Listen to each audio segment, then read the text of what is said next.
plática, el debate es sobre la perspectiva de la investigación científica en la universidad. Y nos acompañan el doctor Luis Llanos Hernández, subdirector de investigación de preparatoria agrícola, miembro del SNI categoría.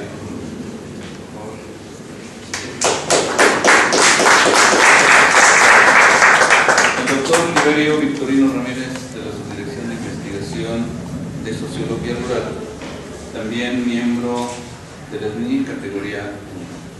Gracias. Y está también con nosotros el doctor Reyes Altamirano Cárdenas, coordinador del Instituto de Políticas Públicas del CIESTAM, miembro del SNI, también categoría 1.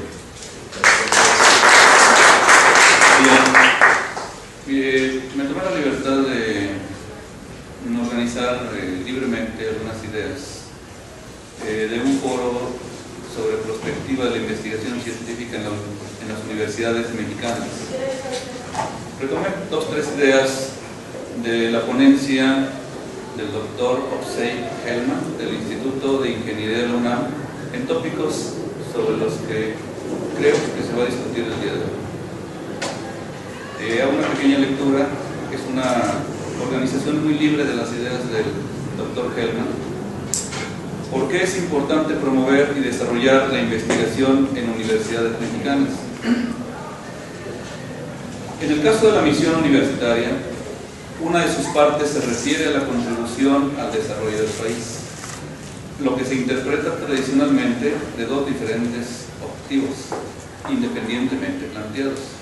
El primero es el que busca preparar los cuadros por medio de la docencia, y el número 2, el que trata de resolver los problemas por medio de la investigación científica. En muchos casos, desafortunadamente, el divorcio entre la docencia y la investigación ha perjudicado a muchos profesores, despojándolos de la única posibilidad de actualizarse y crecer a través del proceso de investigación que demanda conocimientos especiales sobre el desarrollo de su área científica y les permite producir por propia cuenta nuevos conocimientos.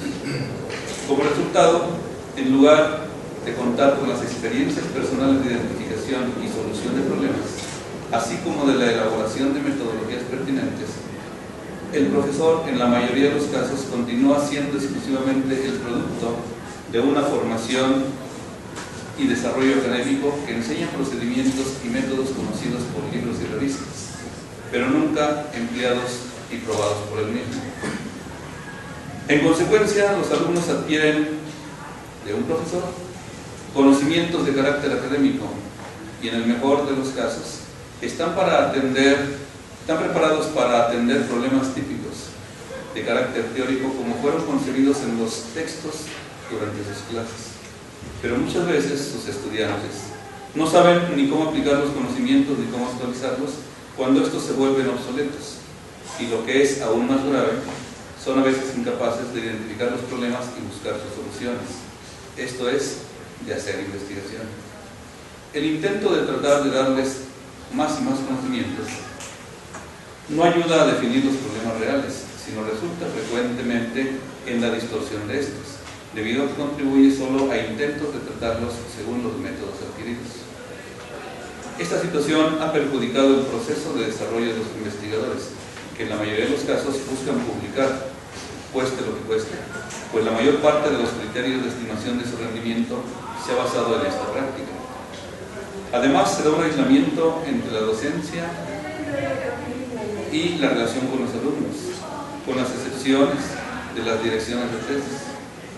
Esto hace perder el enorme potencial que se puede aprovechar para cambiar las modalidades de la formación de alumnos, solucionando a la vez problemas reales y hasta nacionales en el propio contexto educativo. Es imperioso, con esto termino, es imperioso darse cuenta que la visión actual demanda una nueva figura del catedrático, que no solo junta las actividades de profesor e investigador, sino que desde una postura integral permite y exige realizar las 2 actividades de manera indiscriminada. Muy bien, esas ideas en torno a la perspectiva de la investigación es lo que nos convoca el día de hoy. Vamos a organizarnos de la siguiente manera: disponen de 20 minutos cada uno de los participantes.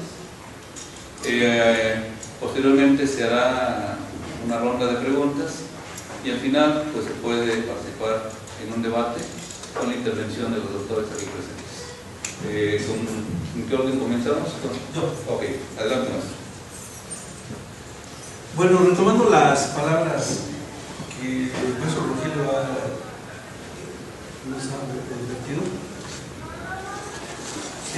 yo quiero iniciar la charla retomando este dilema del profesor investigador en la universidad.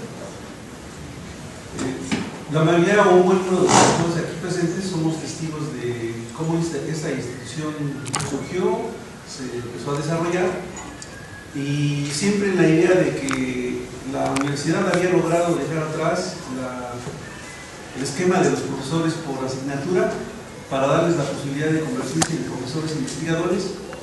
Y entonces esta idea de la relación entre la investigación, la docencia, el servicio de la difusión de la cultura quedó presente en todos nosotros y fueron funciones que tendríamos que desarrollar de manera permanente.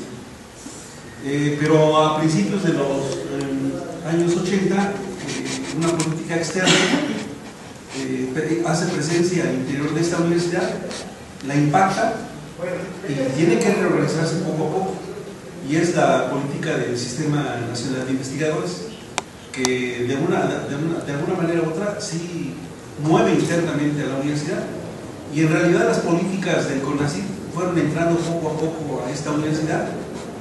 Y frente a ese escenario de somos capaces de transformar y de completar el proyecto de la universidad que se trazó en el Estatuto Universitario, frente al problema que teníamos ya de presencia de políticas externas que incidían en la organización académica de esa institución. Y también muchas veces nosotros todavía con esa idea de el profesor investigador tiene que hacer las 4 funciones. En realidad lo que introdujo el CONACYT fue una figura nueva, distinta en las universidades, no solamente en Chapingo, sino en el conjunto de las universidades, y esta es la idea del investigador profesional, así le decimos, del investigador profesional, porque en los antecedentes también se observaba que en la UNAM también existían nombramientos de investigadores, pero que no hacían investigación. Entonces, el CONACYT introduce con una política general para todas las instituciones un conjunto de requisitos para decir, bueno, en las universidades hay nombramientos de profesores investigadores, y ahora lo que vamos a organizar es al investigador profesional, aquel que se va a dedicar fundamentalmente al trabajo de la investigación. ¿Quiere decir que va a desplazar las otras funciones de la docencia, el servicio y la difusión de la cultura? No, pero sí fija criterios, fija normas que van obligando poco a poco a que el profesor se vaya encuadrando en una perspectiva de trabajo y de organización muy particular. Bueno, esta figura nueva del profesor, del investigador profesional, porque es el investigador profesional, pues lógicamente choca con las inercias al interior de las universidades, choca con las dinámicas de trabajo que existen en las instituciones, porque en las instituciones la dinámica es otra, tiene otra perspectiva. En general, aquí lo que predominaba mucho es la idea pues, de la atención a los alumnos, explicar a los alumnos los procesos de conocimiento, la atención fundamental, y en ese sentido, esta actividad como investigador nacional, en la universidad tengo la impresión de que no se ha entendido plenamente y no se le ha dado el reconocimiento como debería ser.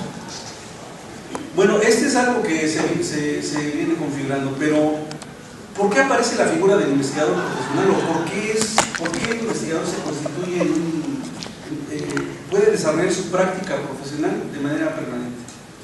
Bueno, pueden decirse que hay algunos elementos externos de favorecimiento o de impulso a esta actividad, pero también es cierto que por más estímulos que haya, si en el profesor no hay un convencimiento de que tiene que haber investigación y que tiene que hacer la investigación, si no hay un convencimiento, lo que los filósofos le llaman asumir un ethos, una conducta, una actitud frente a la vida, si no hay ese convencimiento del profesor, en realidad, por más estímulos o por más estructura académica y científica que se le presente a un académico, no lo va a lograr.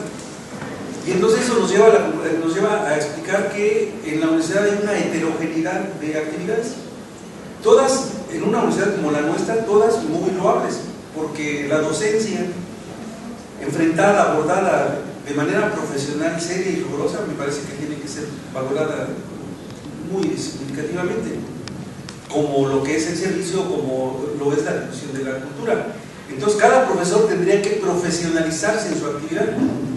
¿Sí? Esto es, no todo el mundo tiene que ser un investigador profesional, y todas las funciones de la universidad son importantes para una institución como la nuestra, solo que sí debiéramos de colocar en el ámbito que corresponde la correspondencia de los profesores para que se dediquen plenamente y con condiciones para desarrollar esta actividad.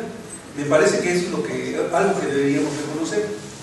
El asunto es que tengo la impresión de que de esas 4 funciones, la que más está normada, la que está más claramente definida, es la del investigador nacional, y no por criterios nuestros, sino por los criterios externos de CONACYT, donde el CONACYT sí establece con claridad cuáles son los criterios de ingreso, cuáles son los criterios para permanecer, cuáles son los criterios de ascenso, cuáles son los mecanismos de evaluación, en fin, hay todo un conjunto de elementos que dice, estas son las normas y quien las cumple lo reconozco como un investigador nacional. Las normas internas de docencia, ¿sí?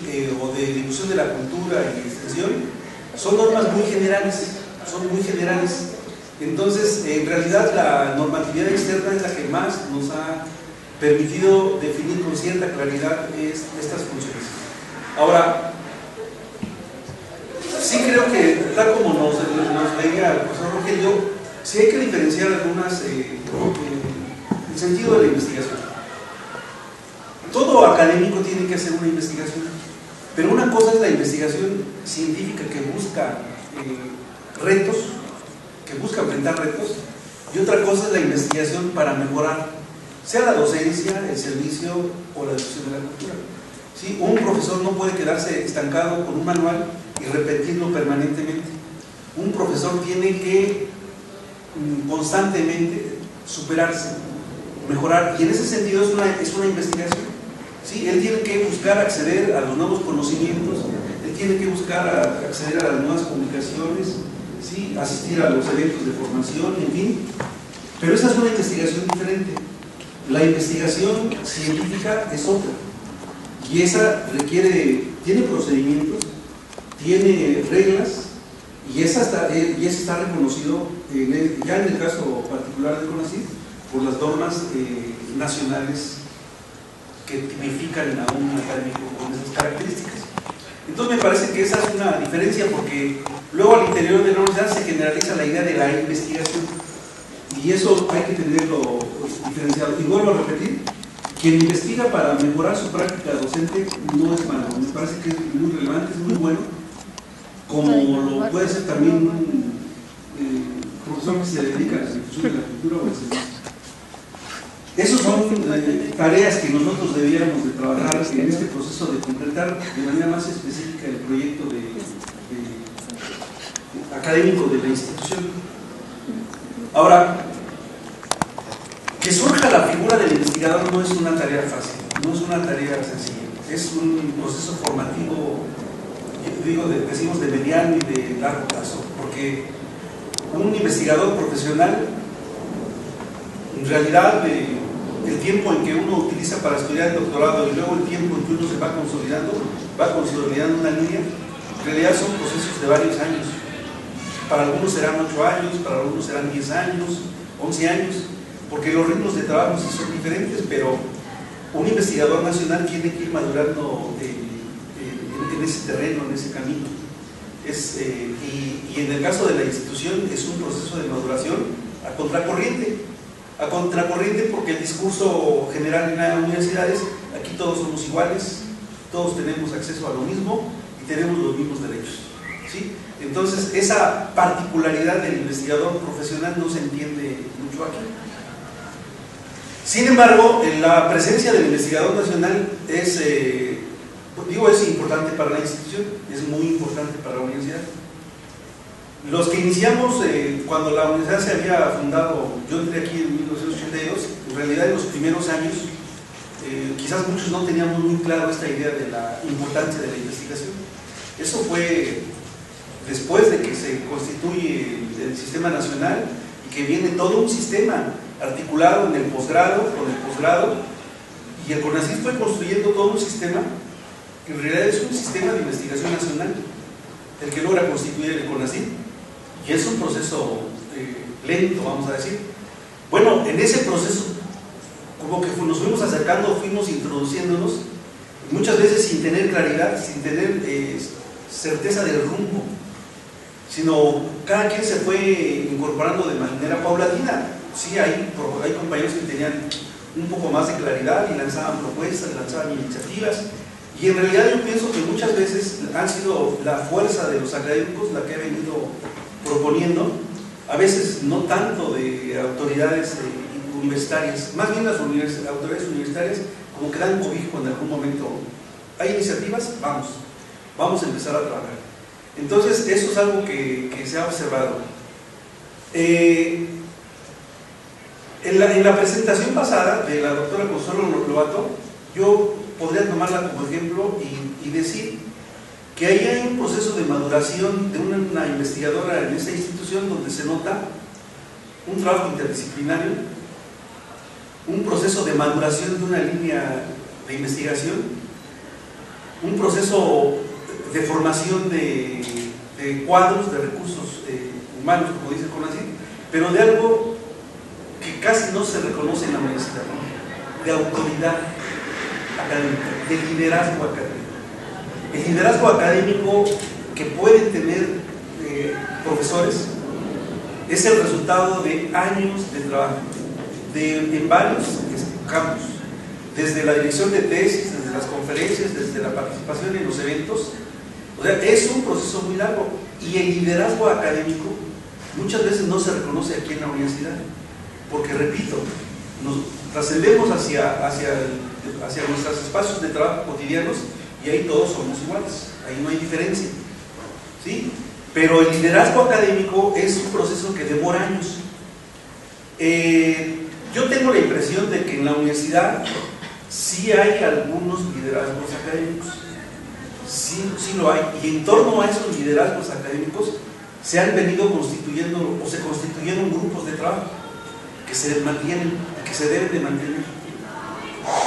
Pero ese liderazgo académico muchas veces, más que empezar por el reconocimiento interno, empieza por el reconocimiento externo, ¿sí?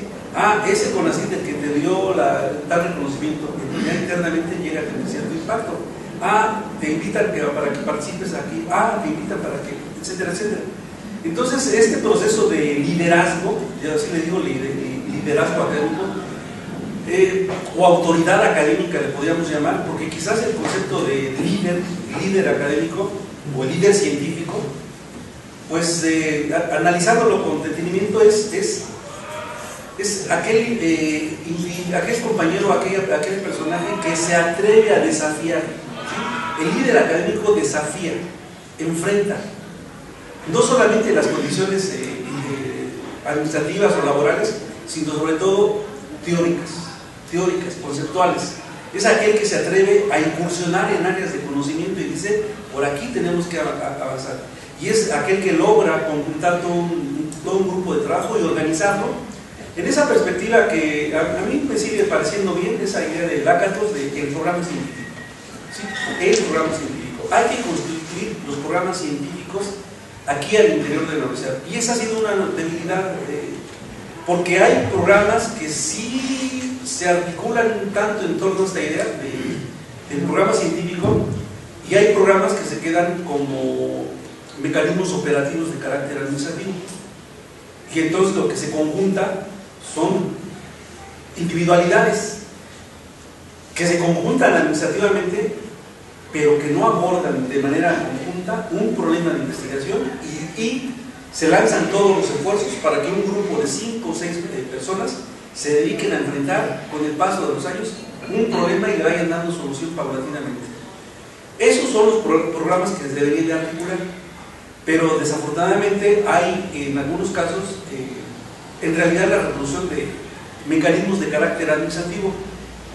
Tiene su explicación, porque no es fácil que en torno a un personaje, en torno a una persona, se vayan articulando las propuestas, porque a la hora de discutir en la vida cotidiana un proyecto de investigación, un solo protocolo genera conflictos. Un solo protocolo genera conflicto, con opiniones diferentes, con visiones diferentes. Ya eso genera conflicto. Entonces, por eso es importante lo que decía, la llamada autoridad académica. Cuando el profesor se le reconoce de que puede ser cierto lo que esté diciendo, ¿no? Pues voy a hacerle caso, voy a ver. Entonces, en ese sentido, es como se va adquiriendo esa llamada autoridad, porque repito, yo lo digo a partir también de mi propia experiencia, que no fue un intento de organizarnos, sino que yo he vivido varios intentos de organizar grupos, y no es fácil que se mantengan los grupos, no es fácil que se mantengan.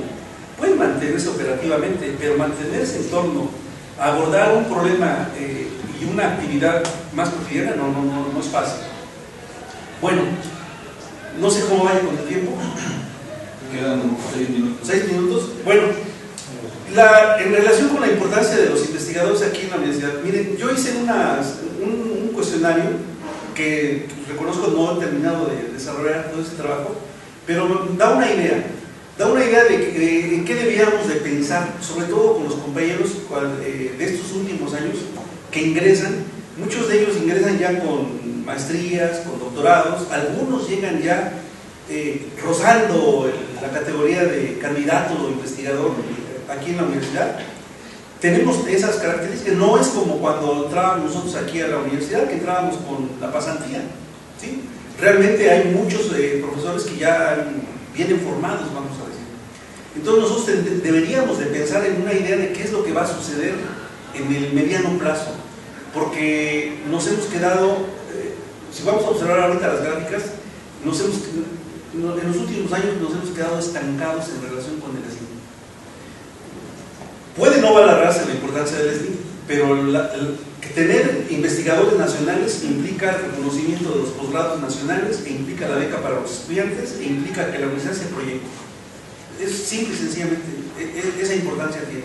Si la universidad no tiene SNIs y no tiene gente vinculada al posgrado, la universidad no puede ofrecer esas posibilidades para con los estudiantes. Entonces es muy relevante que esta institución apuntalara, apoyara, ¿sí? El mayor crecimiento, un proceso de sustitución, en fin. En esta idea de la sustitución, regreso un poquito hacia atrás. Un cuerpo académico que tiene una idea de trabajo en el mediano plazo, un problema de investigación, tiene la posibilidad de formar a sus sucesores. Tiene la posibilidad de incorporar a sus sucesores. Esa pregunta no la incorporé en la gráfica, pero sí la tengo. Porque en esa encuesta le preguntaba a los profesores del SNI si ellos tenían alguien que le diera continuidad a su línea de investigación. Y de manera sorprendente, el 60% de los profesores dijeron: no tengo quien continúe mi línea de investigación en la universidad. Solo un 30% decían sí tengo quien continúe mi línea de investigación. O sea que en un periodo de unos 10 años hay líneas de investigación que pueden debilitarse o en algún momento desaparecer, porque la participación de los profesores que están en ese espacio se van a ir retirando paulatinamente. Entonces, si pudiéramos ver rápidamente las gráficas, miren, algo que me llamó mucho la atención, teníamos 110 investigadores hace 4 años, me contestó más o menos la mitad de los investigadores, poco menos de la mitad de los investigadores, y algo que me llamó mucho la atención es que del total de los SNIs, en ciencias agronómicas es el 48%, y había más investigadores en ciencias sociales, el 52%. ¿De toda la universidad? Sí, de toda la universidad. Hice la encuesta y me contestaron cerca de 50 profesores, y a la hora de ser vaciado me llamó mucho la atención que ciencias sociales aportaba más SNIs que ciencias agronómicas, cuando la universidad debería de aportar más en ciencias agronómicas que en ciencias sociales. Ese fue un dato que me llamó mucho la atención. A ver, maestro. Uy, está todo muy cambiado, pero bueno, se movió. Miren, aquí está, miren, de lugar e instituciones donde se realizaron los estudios de maestría por los investigadores de ciencias sociales. Separé investigadores de ciencias sociales e investigadores de ciencias agronómicas. ¿Dónde se forman los profesores? Y en esta, si no mal ubico, debería ser la UACH. Hay una que tiene una falla por ahí. Bueno, eso también me llamó mucho la atención. La UACH, sus investigadores nacionales inician, una buena cantidad de ellos inician sus estudios en la maestría aquí en Chapingo, lo cual no quiere decir que esté mal, yo creo que está bien. Sí, es un dato importante. Sí, a ver, los investigadores que hacen el doctorado. Ahí sí vamos a ver cómo es el corpus. Es el corpus donde se forman mayoritariamente los profesores, no es la UACH. También puede ser porque nuestros doctorados no estaban en ese momento lo suficientemente maduros, ¿sí? Más las maestrías que los doctorados. El corpus ofrecía una mayor oferta, ¿sí? En realidad los doctores se forman más externamente que en la universidad. Habrá que ver los doctorados nuevos o la estrategia de fortalecimiento de los doctorados para que tenga la correspondencia con la maestría, ¿sí? Esta es los de ciencias agronómicas. Miren, el corpus, a nivel de ciencias agronómicas es el corpus el que más, en ciencias sociales es Chapingo, pero en ciencias agronómicas era el corpus quien más formaba a los profesores, a los SNIs, en la otra. Y bueno, y es el doctorado, es más o menos lo mismo. Miren, aquí está el corpus. O sea, el corpus sigue formando a nivel maestría y a nivel doctorado a los profesores de ciencias agronómicas, mientras que los de ciencias sociales es la UACH y el doctorado es más externo, ¿sí? Bueno, eso nos tiene que obligar a pensar en el fortalecimiento de nuestros posgrados. ¿Qué hacemos? ¿Seguimos? Muy mal el orden de las gráficas, pero bueno. Vean, miren, estos años hacia atrás, el SNINFLO empezó en el 84. Hemos estado rastreando esos años, 6-7 años, pero ha costado muchísimo trabajo, porque no está esa información. Bueno, pero parece que la podríamos conseguir. Entonces, oficialmente tenemos desde aquí. Cuando estamos en este momento es cuando estaban los candidatos, se les reconocían como parte del SNI. Cuando cambió esa disposición, ¡pum!, cayó la UACH. Y vean, y entonces nos mantenemos como desde el 2010 en ese mecanismo de caen 2 o 3, al siguiente año sube Chapingo otros 2 o 3, al siguiente año vuelve a bajar, vuelve a subir. Bueno, la verdad es que en este último año sube, o estos dos últimos, en este último ha subido un poco, porque compañeros nuevos que ingresan a la universidad vienen con, pues ya muy cercanos a la candidatura. Eso es lo que ha ayudado. O sea, la gente de nuevo ingreso le ha ayudado a que el Chapingo no caiga, no mantenga la caída, sino que logre un pequeño equilibrio. Entonces, miren, pero lo importante es que en los últimos 4 años el Chapingo no se mueve de los 110. O sea, estamos 100, 110. Y esos 100, 110, su promedio de edad es de 58 años. 58 años, o sea, que 10 años son los que se van a durar. Si la mayoría no logra articular hacia abajo a los continuadores de las líneas de investigación, ¿sí?, vamos a caer aquí. Tenemos un riesgo fuerte de caer aquí. Porque más o menos conocemos a todos nuestros profesores, sabemos más o menos cómo se mantienen, y son 10 años los que más o menos pueden tener cierta fuerza para el trabajo. Digo grave todavía porque esos profesores con esa edad, es que imagínense, esos profesores con esa edad sometidos a un ritmo de trabajo muy complicado, ¿sí? Porque la doctora Laborbato la vez pasada nos informaba cómo tenía 4 cuatro grupos, ¿sí? En prepa y en posgrado. Y entonces, aparte de eso, súmenle todas las actividades que se tienen que desarrollar. O sea, es un proceso de presión muy fuerte sobre los académicos que tienen esas edades. Y creo que la universidad debería trazar políticas para preservar su vida útil y para preservar sus condiciones de trabajo y lograr que haya ese proceso de reproducción, ¿sí? La siguiente cosa. Este es por género. Miren, el de hombres más o menos se ha mantenido, pero el de las compañeras se ha mantenido en los últimos años así, pero sin gran aumento, sin un aumento significativo. ¿Sí? Es una distancia todavía muy, muy fuerte. Bueno, si así decimos que para nosotros es pesado, o sea, una compañera que tiene que desarrollar toda su función académica y aparte tiene que enfrentar los problemas de la maternidad y del trabajo de casa y aguantar al huraño compañero, digo, esa es la triple jornada, ¿no? Esa es la triple jornada, entonces se vuelve muy difícil para una compañera. Tampoco el CONACYT tampoco Chapingo tiene una política para las compañeras. No hay una política para las compañeras. Entrevistados al conjunto de los profesores, ¿cuánto tiempo le dedican a la investigación los profesores? Más o menos aparece así como el 40% de los SNIs le dedican a la investigación. Luego aparece un margen de docencia muy alto, muy alto.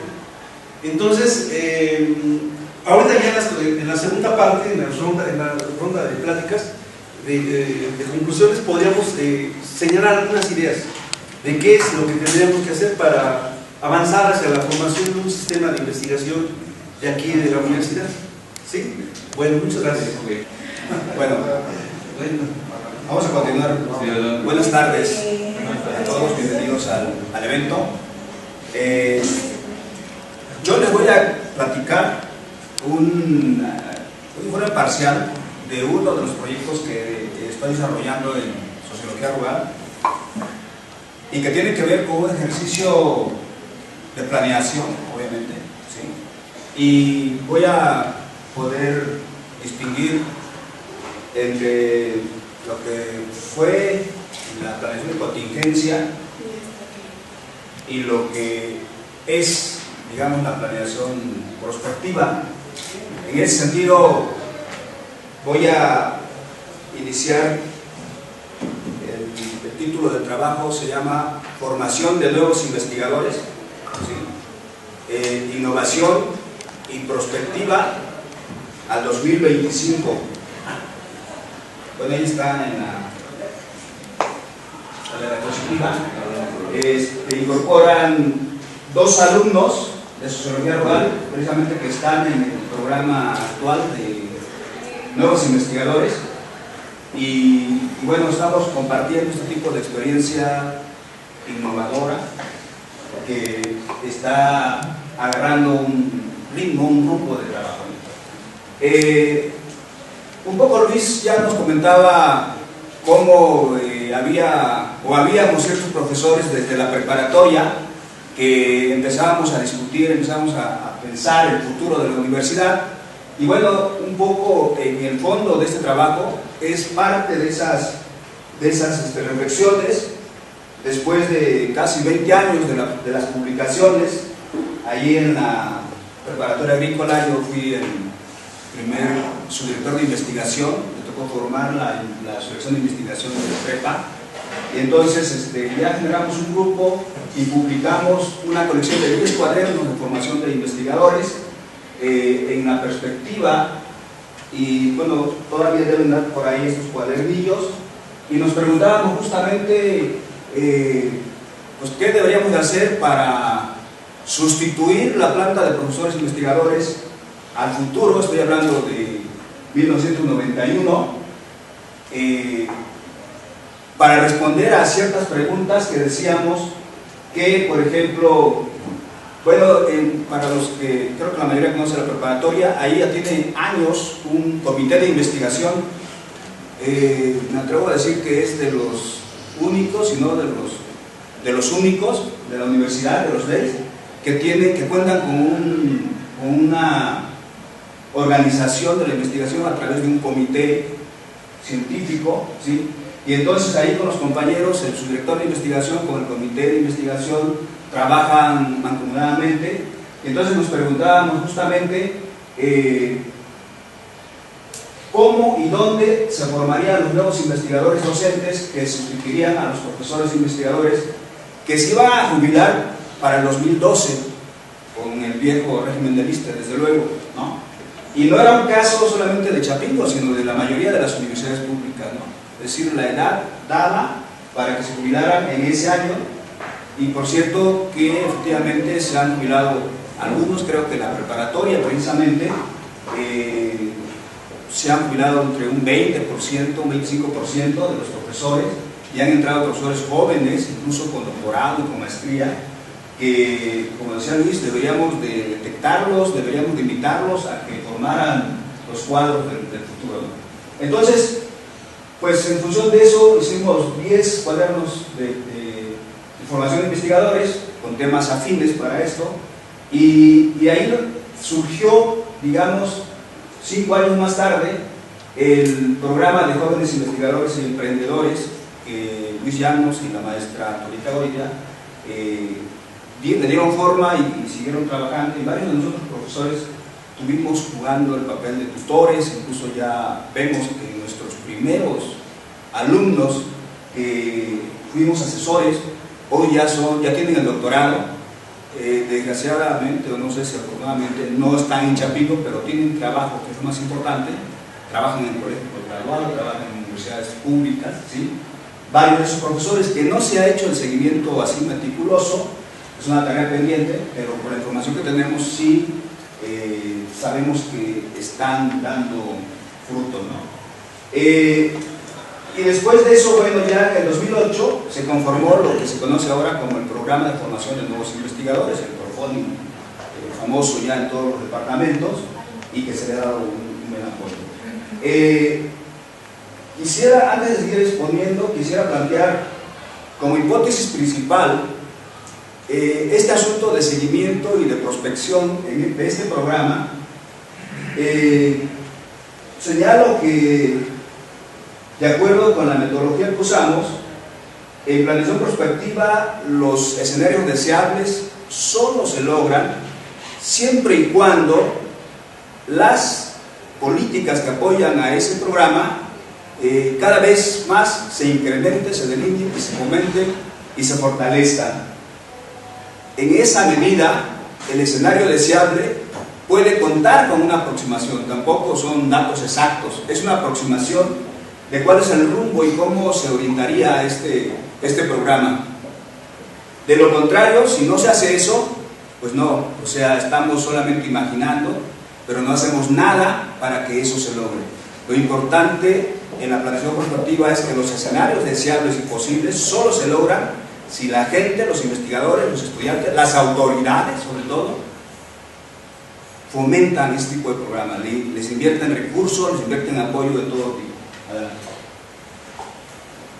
Tomo como referencia ya en el 2009 lo que está en el PDI, en el Programa de Desarrollo Institucional de la UACH 2009-2025, y bueno, también la de HIP para institucionalizar, digamos, este programa que surge un poco endeble, digamos, en la preparatoria agrícola. La de HIP también logra tomar como referencia el PDI, y este lo tomo como referencia porque es el único plan que ha sido aprobado por el Consejo Universitario, y yo considero que como rector ese es un documento obligado, porque es por medio del cual se rigen las políticas presupuestales de Zagarpa hacia la Universidad Autónoma de Chapingo. Entonces, en el PDI hay una estructura programática en donde vienen distintos programas de docencia, de difusión, de servicio y de investigación, y ahí están los programas, están los ejes estratégicos en la estructura del PDI, y quiero leerles, por ejemplo, el eje estratégico 6, que dice consolidar la investigación y el posgrado como bases para el desarrollo del conocimiento e innovación tecnológica. Están las páginas del programa, por cierto, lo traigo aquí conmigo. Parece que pocos lo revisan, pero es muy importante este documento, ¿no? Y aparte tiene líneas de desarrollo, y en el caso de la línea de desarrollo número 3 se habla de promover el fomento a la formación de profesores e investigadores para que mejore la organización de la investigación del programa, y se habla también de la creación de centros e institutos de investigación que desde 2014 ya está, hay un plan operativo para la creación de programas y centros, y están funcionando en algunos days o en days de manera vinculadas con otras unidades académicas, ¿no? Y en el programa 25 de esa línea de desarrollo se habla de la actualización y desarrollo de los perfiles académicos de los investigadores y preparación del relevo generacional. Esto es muy importante. O sea, porque nosotros allá en 1991 imaginábamos cómo debería de sustituirse la planta de profesores e investigadores.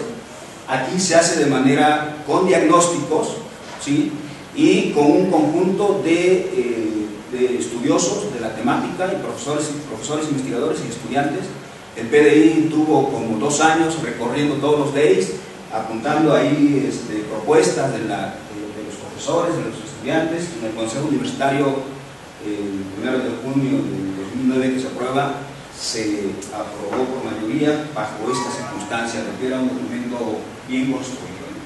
Y la estrategia 3 dice consolidar la generación de nuevos cuadros para la investigación y la docencia, incorporando a los estudiantes de alto rendimiento y a los profesores investigadores destacados.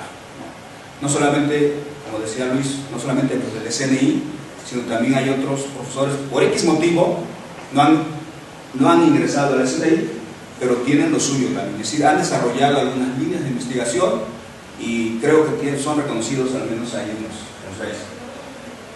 Bueno, a partir de ese marco de referencia, el Profoni, aquí está con nosotros el doctor Reyes Altamirano.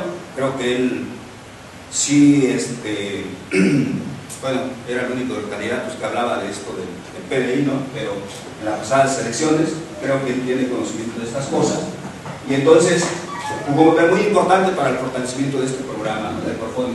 Ahí en la REGIP se plantearon los objetivos del Profoni desde 2008, esos 3 principales, ¿no? En la búsqueda de que pensáramos en quiénes nos iban a sustituir, ¿sí?, en el futuro. Y el futuro en planeación prospectiva es presente. De hecho, se piensa en el futuro, en el futuro a partir del futuro mismo, pero también cuenta mucho el diagnóstico del presente. Las metas del Profoni, ¿sí?, fundamentalmente que los estudiantes que se incorporan a este programa se les da un apoyo económico, pero sobre todo se busca que sean, en el buen sentido de la palabra, los aprendices de los investigadores tutores, ¿sí?, que están en los distintos países. ¿Cómo se hace la selección de estudiantes? Se saca una convocatoria, les piden ciertos requisitos, y sobre todo algo que todavía no aparece en la convocatoria, que yo pienso agregarles o proponerle que la agregue, que es algo que en todos los investigadores consolidados lo reconocen con un valor muy importante: el gusto por la investigación. La selección de los profesores, de los tutores que van a apoyar a estos jóvenes investigadores que están en proceso de formación. Un poco lo que señalaba Luis, efectivamente ha habido, en el caso del SNI, que digamos, podríamos decir que el 90% de los miembros del SNI son o fungen como tutores de los estudiantes del Profoni.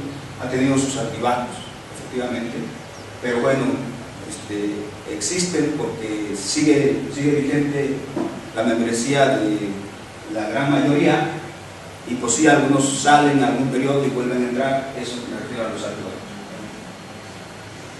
Aquí está el programa de capacitación, estos pensados desde el Profoni, que no son las únicas actividades. También más adelante voy a señalar cómo los subdirectores de investigación de los DEIS pueden hacer aportaciones importantes siempre y cuando tengan claro de qué se trata el programa o cuál es la perspectiva de este programa para, en este caso, para el 2025. De lo contrario, no se hace en mayor. Estas son las cosas de la capacitación. No me voy a detener en eso. Lo pueden consultar después. Aquí voy a dejar las diapositivas. Es de los, bueno, como un programa nuevo. Luis ya nos decía que hay algunos programas que surgen, luego desaparecen, vuelven a surgir. Este se ha mantenido constante, entonces es muy importante el seguimiento y la evaluación. A veces se hace desde la Dirección de Investigación y Posgrado, sobre todo por los recursos, por su financiamiento, pero también entiendo que es tarea de los directores de investigación hacerlos en sus respectivos DEIS con más indicadores, más allá de los financiamientos. Algo importante, los jóvenes que están en este programa pueden desarrollar su servicio social haciendo esas actividades de investigación. O sea, no tienen que hacer servicio social de una cosa, investigación de otra. Lo pueden hacer ahí mismo, ¿sí? Ampliando el número de horas y sobre todo tratando de incorporarse más con el tutor. También pueden hacer intercambio con otras instituciones, tanto del interior de México como del extranjero. Aquí se espera que se gradúen en el menor tiempo, una vez egresado la licenciatura, se terminan en junio, que además tardará en diciembre, se pudieran graduar y luego incorporarse a la maestría, sea en la universidad, en otra universidad o incluso en el extranjero. Hay apoyos para, bueno, tenemos unas becas que son del CONACYT, pero también hay otros apoyos que les da la universidad de los recursos de la misma. Estos son algunos resultados hasta donde la información documentada nos permite, ¿sí? El comportamiento de los jóvenes que están en el Profoni en términos de recursos financieros, es decir, el presupuesto que se dedica a este programa. Esta es la cantidad de alumnos inscritos hasta 2013. No pude conseguir la información de 2015, pero tenemos esta y la de 2014. Estos son los alumnos aceptados en el 2013, en la convocatoria de 2013. Estas en el ciclo 2013-2014. Podemos ver que aparentemente hay un crecimiento, pero también aquí, como en el STIM, hay sus altibajos. Hay algunos departamentos que, por ejemplo, por X motivo, a veces por cuestión de recorte presupuestal, no necesariamente se estuvieron 2 estudiantes en un determinado programa y concursaron otros 2 que tenían todas las condiciones para incorporarse, serían 4, pero por X motivos no son aceptados estos 2, entonces no crece ese DEIS. Este es el número de tutores, es decir, los tutores son los profesores que cumplen los requisitos que dice la convocatoria que diseña la LEGIP, que convoca la LEGIP, participan para que asesoren o tutoren 1 o 2 estudiantes. Aquí viene lo interesante en términos de perspectiva. Les recuerdo la hipótesis que planteé al inicio, ¿sí? Podemos ver el comportamiento al 2019-2020 y según el PDI lo que se esperaría al 2024-2025, ¿sí? Son escenarios deseables y posibles. Repito la hipótesis, siempre y cuando las autoridades, los profesores, tutores, la política de los DEIS busquen todos los mecanismos para seguir manteniendo este programa. Solo con esas condiciones pudiera crecer un poco. No es un crecimiento tampoco desmedido, porque no necesariamente todos los chicos que ingresan al Profoni se incorporan al posgrado.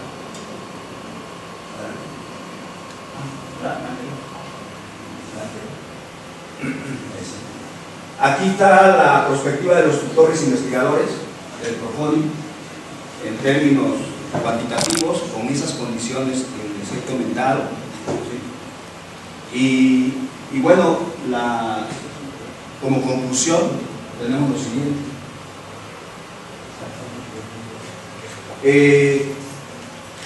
Más adelante. Como les decía, como informe parcial, de hecho, este tipo de ejercicio, presente y futuro, realmente se pueden alcanzar estos escenarios deseables y posibles, siempre y cuando se fomente y fortalezcan, uno, la pertinencia, no perder de vista la idea original de este programa, ¿sí? Y fortalecer las estrategias para alcanzar el objetivo general de esta formación de nuevos investigadores. Dos, un constante cambio de actitud, no solamente de los estudiantes que participan en este programa, sino de los profesores e investigadores. Cuando digo cambio de actitud, efectivamente que le inculquen el gusto por la investigación y también, obviamente, el fomento en las ideas de curiosidad, en las ideas de preguntas de investigación, cómo se construyen las preguntas de investigación, en las ideas de pensar lo impensable en cualquiera de las áreas, ¿sí? Y eso pues hay que transmitírselo a los estudiantes. Tres, compromiso de las autoridades, desde la rectoría de aquí, no solo incrementar el presupuesto, sino también promover acciones de apoyo moral e institucional para el seguimiento y la evaluación. Yo decía que una de las condiciones es que los subdirectores de investigación tienen que comprender la naturaleza, el origen y el objetivo de este programa. Porque si soy director de DEIS y pongo a mi cuate de investigación y nunca he hecho una investigación, pues ya ahí tenemos algo que dudar, ¿no?, sobre esta continuación. Y responsabilidad y consistencia en el caso de este núcleo que está en la subdirección de investigación de los DEIS, que es muy importante, porque no solamente vamos a estar atendidos a lo que nos diga la DEGIP, según su programa, sino que también por la misma autonomía de la autonomía, digamos, las subdirecciones de investigación tienen cierta relación de autonomía con la DEGIP, y entonces depende mucho del ingenio de los subdirectores de investigación para poder fortalecer este programa. Y muchas gracias por su atención. Las preguntas. Bien, para terminar, pasa el doctor Reyes Altamirano a hacer la exposición de su trabajo. Buenas tardes. Para poder hacer el tema que nos convocó aquí es tratar de hacer un análisis prospectivo de para dónde debemos seguir como universidad en el tema de investigación. Para poder hacer eso, pues de repente hay que hacer un análisis de cómo estamos actualmente. Nosotros por ahí a principios del año pasado, nos tocó pasar por un procedimiento parecido al que está viviendo ahora toda la administración pública.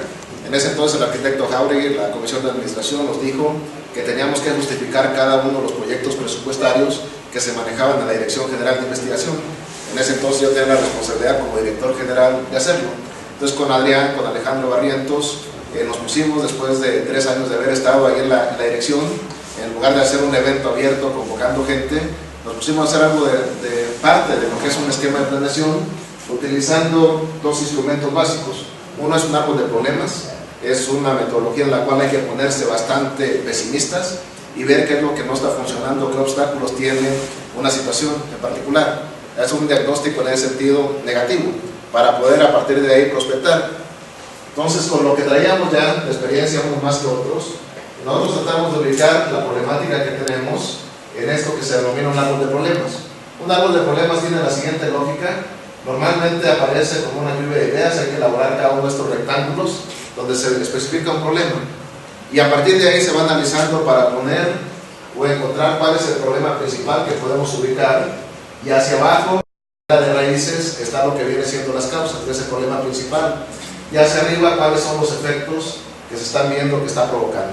Entonces nosotros encontramos la problemática de investigación en cuatro componentes principales.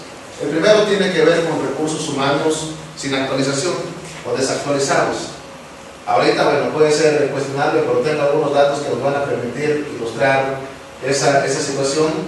No se nota por aquí la problemática, la raíz en las causas de ahí. Tenemos también infraestructura inadecuada para el desarrollo de investigación como universidad. Tenemos una investigación también, una actividad que está relegada como actividad sustantiva, y una estructura de investigación que no está consolidada. A partir de ahí tenemos una falta de posicionamiento externo e interno de la investigación en Chapingo, que nos genera varios efectos, pero que en general se traducen en que tenemos una insuficiente generación de conocimiento científico y tecnológico en la aportación hacia el país. Algunos elementos que se pueden estar manejando sobre este temas los tengo aquí.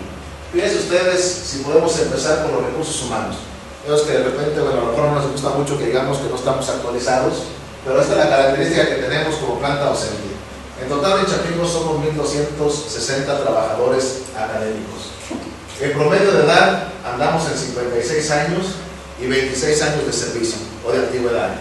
Y van a ver ustedes que, bueno, en parte se concentra de manera natural por las actividades. 337 profesores o trabajadores académicos están en la preparatoria. Le sigue fitotecnia, economía agrícola, y de ahí vamos descendiendo. ¿Qué es lo que encontramos con la edad? Pues hay algunos departamentos que tienen, por ejemplo, edades que andan por 60 años, el caso de zootecnia, el caso de irrigación. Tenemos sociología rural que tienen en promedio la planta docente 63 años. Y si vemos la parte de la antigüedad, pues vamos a ver incluso que hay departamentos como sociología que tienen 33 años ya de antigüedad aquí en la universidad. Cuando uno piensa hacer una proyección de una actividad de investigación, pues hay que pensar, o debemos de tomar en cuenta qué estamos pensando ya como académicos. Y la verdad es que muchos ya están pensando más bien en la jubilación. Que no tenemos un esquema atractivo de jubilación también es cierto, ¿no? Pero si queremos hacer una perspectiva de dónde queremos estar los siguientes 20 años, pues hay muchos profesores que ya no están en ese horizonte de planeación. Y hay que recordar que esto se combina con una reorganización de la estructura de investigación. Y si vemos la antigüedad de 26 años, pues muchos de ellos entraron a mediados de los 80s. A mediados de los 80 veníamos de una situación en la cual en el 78 se salió el colegio de posgraduados que nos quitó una buena parte de la estructura de investigación del posgrado. Y hasta 1994 se empezó a reconstruir una estructura a través de los programas de investigación. Entonces viene una estructura que venía cancelada cuando ingresan y todavía no se ha desarrollado la propuesta de cómo deberíamos de trabajar. Entonces es un elemento que es importante y que necesariamente incide en lo que queramos hacer en los siguientes años.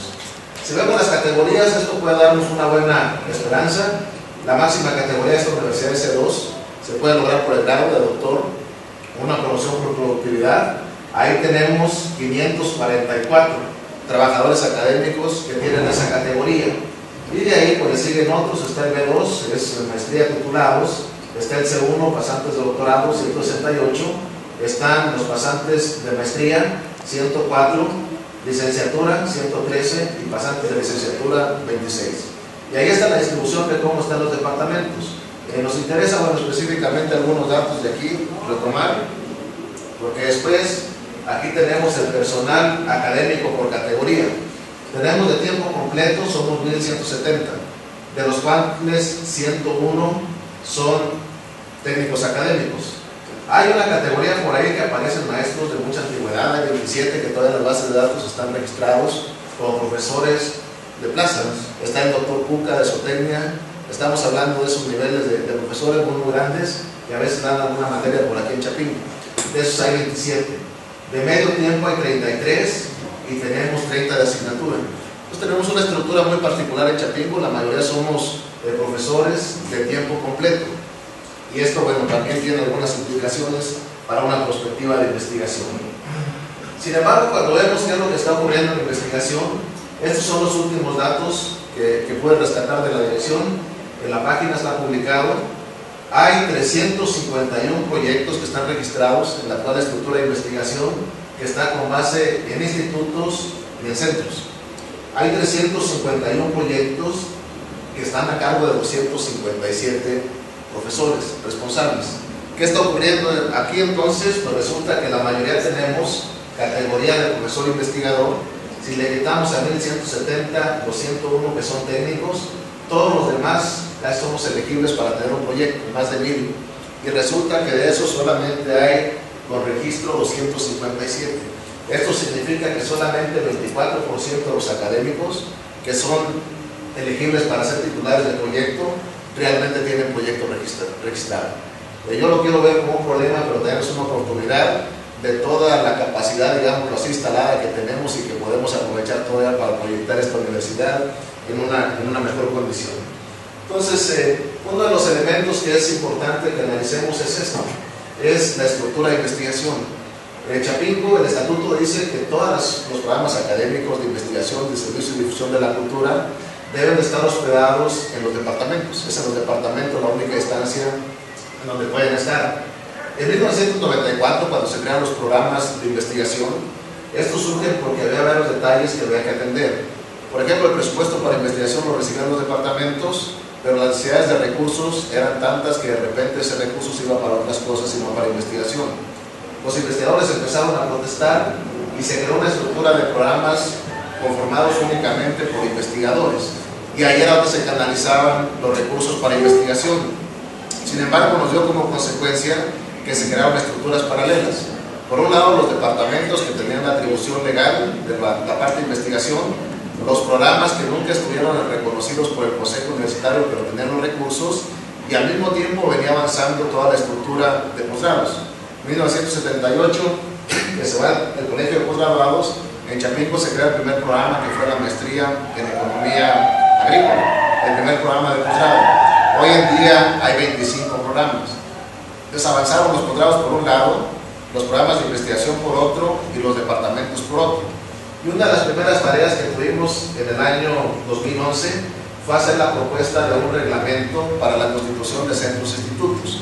Porque lo que pasaba hasta este momento es que de repente, según el criterio de las autoridades, les gustara o no, es que se podía mover la estructura. Desde 1994 hasta 2010 hubo programas de investigación. A mí no me desagradaban, realmente me gustaban los programas, pero de repente empezaron a darse confrontaciones entre los programas, los departamentos y las autoridades. De tal manera que en el presupuesto 2010, en automático el acuerdo de presupuesto decía que a partir de ahí se creaba un fondo para centros e institutos, pero sin reglamentación. Y de repente hacer cosas en esta universidad es muy grato, pero también a veces como mover un elefante. En el año 2011, en 6 meses ya teníamos la propuesta, junto con todos los subdirectores de investigación, los coordinadores de centros e institutos, del reglamento. Y se llevó 2 años en tenerse su aprobación. Sin embargo, ya está, fue aprobado el 21 de octubre de 2013.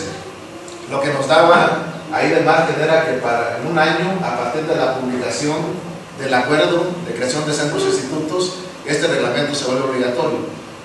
Se aprobó el 21 de octubre del 2013 y el acuerdo lo publicaron, acuérdense que hubo varios meses que no tuvimos Gaceta Universitaria, hasta septiembre del 2014. Entonces, estrictamente hablando, ahorita está terminando el plazo que establecía el propio reglamento en su transitorio para que esta estructura de investigación se venga a consolidar. Es el primer reglamento de investigación que tiene en su historia la Universidad Autónoma de Chapingo. ¿Qué trata de hacer? Pues otra vez integrar los departamentos, la estructura de investigación y los programas de posgrado. Si es un centro de investigación, lo conforman un comité técnico. En ese comité técnico tiene participación obligada el subdirector de investigación. Si es un instituto, además tiene que integrarse también un programa de posgrado y el coordinador de posgrado también puede participar. Entonces esta es una de las tareas importantes y que está pendiente, que tiene que echarse a andar. Uno de los principales opositores que tuvimos en el posgrado precisamente para la aprobación de este reglamento en su primera etapa fue el actual director general de investigación de posgrado. Entonces vamos a ver qué es lo que van a hacer con este reglamento. Me parece que en la parte de tipos de proyectos se ha avanzado. Yo creo que Chapingo tiene un posicionamiento más o menos fuerte, aunque de repente no nos gusten mucho los números. Esos son los números que venían más o menos en proyectos. Hay 4 tipos de proyectos que se pueden hacer en Chapingo. Están aquellas iniciativas individuales de profesores, que son muchas, y ahí se presentan 351 proyectos. Hay 20 propuestas de centros e institutos de investigación, cada uno tiene que ser sobre un tema estratégico y para ello deben plantear ellos un proyecto sobre ese tema estratégico que tenga una visión de mediano y largo plazo. Entonces ahí, bueno, estos proyectos traen 11.8 millones de pesos. Está el otro cajón, que son proyectos estratégicos de investigación. Cada centro o instituto debe plantearlo. Hay 20 proyectos aprobados, esos traían 7.7 millones de pesos y cada vez más centros e institutos se van integrando en esas propuestas. Antes ni siquiera eran capaces de poder plantear el proyecto estratégico de cada centro e instituto. Hay un mecanismo por ahí que permite que si tienen más de 21 integrantes puedan plantear más de un proyecto y por eso hay 24 proyectos que se vienen operando. Ya hay otro cajón de proyectos, otros dos cajones, uno a través de los cuales se quiere que se hagan llegar los resultados de investigación a los usuarios. Y para eso están proyectos de desarrollo, ahora se les llama, y transferencia de tecnología. Eran de vinculación, pero cuando fuimos al consejo nos dijeron que la vinculación era tarea de la Dirección de Difusión Cultural y le cambiamos a desarrollo. No sé ahora cómo se les denomina, supongo que igual, de esos había 20 proyectos con 6 millones de pesos. Y un tema también que se ocupó en aquellos tiempos fue con el Comité de Investigación, identificar cuáles eran los temas estratégicos en los que Chapingo tenía que estar trabajando y convocarlos de manera independiente a los centros e institutos. Identificamos 8 temas, de los cuales abrimos una convocatoria y se presentaron temas para 5 proyectos: agricultura de conservación, cambio climático, recursos genéticos, horticultura protegida. La idea era tener aquí un proyecto de agricultura alternativa. Todos los modelos de educación alternativa y capacitación comunitaria también entraban ahí. Y ahora se les canalizó en un primer momento 5 proyectos, 4.8 millones de pesos. O sea, hay proyectos que reciben el promedio de 39,000 pesos hasta los que tuvieron 600,000. Entonces, por ahí también hay una identificación de cuáles son los temas estratégicos. En términos presupuestarios también ha habido avances. Por allá en el año 2001, el Fondo de Investigación apenas alcanzaba 5 millones de pesos. El año pasado se ejerció el presupuesto récord de investigación. Tan solo lo que es el fondo de investigación, ese que era de 5 millones, el año pasado tuvo 70 millones. Y si sumamos 84 millones que se tuvieron para el proyecto de laboratorio central, fueron más de 130, 150 y tantos millones de pesos para la parte de investigación y posgrado. Entonces sí ha habido un posicionamiento cada vez más fuerte del tema de investigación. En Chapingo, ahí está el promedio por proyecto, por profesor, y este es un tema que también estaba platicando hace poquito el doctor Llanos. Tiene que ver con el reconocimiento del SNI. Yo le atribuyo esta falta de avance en investigación, yo creo que es una cuestión de coyuntura, una cuestión de estructura, perdón. En economía hay un principio que dice que la gente responde estímulos. ¿Y qué es lo que tenemos? Tenemos una categoría todos de profesor investigador, pero hay gente, yo conozco gente que se puede zafar y no da ni un solo curso en un semestre, y yo conozco gente que da 7 u 8 cursos por semestre y ganan exactamente lo mismo en salario. Es más, puede ganar más el que no tiene ningún curso porque de repente es doctor y recibe el salario que le corresponde a la categoría. Y si ustedes ven cómo funciona la universidad, la actividad sustantiva que se reconoce es la parte de la docencia. Y a mí me dio mucho gusto cuando estábamos en la campaña para la rectoría, en la preparatoria, ver gente joven que está ingresando. Y ocurre también en otros departamentos. Pero más allá de los mecanismos de admisión con los que ingresan, pues de repente los novatean, llega el nuevo y le tocan 5 o 6 cursos. Entonces a lo mejor traen una trayectoria ya más o menos de investigación, traen publicaciones por el grado algunos, los metes en esa dinámica de 5 o 6 cursos siendo uno nuevo. Se dedica uno a preparar cursos, estar preocupado de cómo va a sacar la clase, cómo está calificando y todo. Y realmente el tiempo que le dedican a la parte de investigación, si es que les queda algún tiempo, pues es mínimo, ¿no? Pero realmente la parte de la docencia y la preocupación porque se recontrata, lograr una estabilidad y después ver qué pasa, ¿no? Es muy común que nos llegan muy buenos prospectos, vienen con la categoría de candidatos del SNI, si son recién graduados del doctorado, y a la primera renovación que tienen que hacer salen. Esta es la fuente más común de salida de los SNI, son los candidatos que no logran renovar en un primer momento. Entonces aquí lo que ha ocurrido el máximo 2008, 119 profesores que estuvieron en el SNI. De ahí se nos ha ido más o menos mantenido, aquí se iba a una tendencia decreciente, preocupante cada vez más. Se hicieron algunos esfuerzos, ahorita están vigentes 116. Para el próximo año, en la convocatoria que acaba de publicar sus resultados, salieron 11 del SNI e ingresaron 9. Tenemos una pérdida neta de 2 y está, perdón, de 3, ahí me fallaron las cuentas, 113. Yo creo que con las reconsideraciones que pueda haber, otra vez se alcanza 115.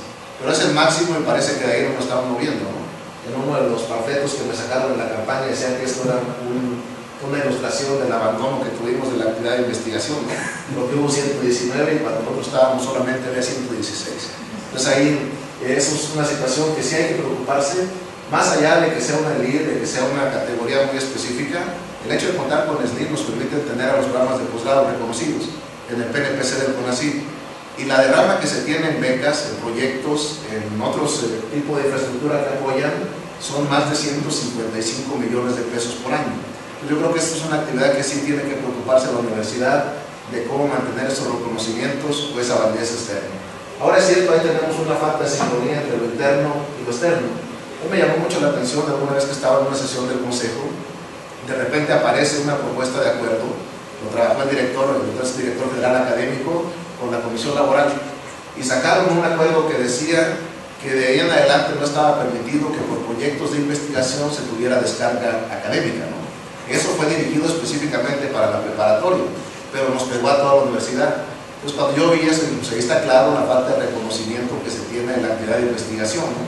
Entonces yo proponía, y creo que es momento de atreverse, de que con la misma categoría que tenemos de profesores investigadores, tengamos una cierta flexibilidad. Quien se quiera dedicar solamente a la docencia, pues que se defina dentro de la categoría profesor investigador cuántas horas tiene que estar frente a grupo, y que a partir de ahí podamos tener una cierta flexibilidad para decir, si tú tienes un proyecto de investigación con productos que sean fiscalizables y comprometidos, puedes descargar tantas horas por proyecto de investigación, de servicio o de difusión de la cultura. Yo creo que eso lo deberíamos de trabajar ya para quien tenga más vocación de docencia pueda hacer docencia, quien tenga más vocación hacia investigación pueda seguir también haciendo investigación. Y a partir de ahí pues también alinear todo lo que tiene que ver con la parte de los estímulos, porque igual otra vez los estímulos están muy orientados, el peso grande lo tiene la docencia, ¿no? Yo fui durante 8 años y medio profesor de contrato, nunca fui elegible durante ese tiempo para estar en el sistema de estímulos, y desde el año 2001 era SNI. Entonces nunca he estado en el sistema de estímulos de Chapingo porque por alguna u otra razón no he cumplido los requisitos, ¿no? A veces he estado funcionario, he sido profesor de contrato. Ahorita yo espero que después de haber dejado la administración de la Universidad de Diciembre, ya el próximo año pueda concursar para tener estímulos, ¿no? Entonces doy normalmente 3-4 cursos por semestre, pero así están los esquemas que tenemos actualmente. Pero mirando pues como siempre esa parte, ¿no? Esto de los portfolios es muy interesante también, hay una buena cantidad de chavos ahí, de estudiantes, son más de 360 que están actualmente en este programa de formación. Creció tanto que de repente vimos el riesgo de que esto se convirtiera en una beca más para los estudiantes. Realmente se requiere mucha participación de los tutores.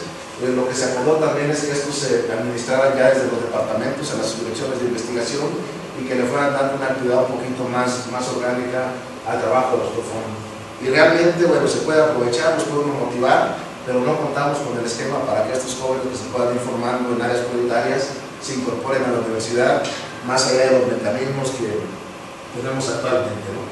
Y que de repente los padecemos también algunos, dependiendo qué tan bien o qué tan mal estemos con las autoridades, ¿no? En las recontrataciones y demás, ¿no? Esta es otra fuente de financiamiento muy importante en Chapingo. Hay un recurso muy importante que se genera con financiamiento para investigación de recursos externos.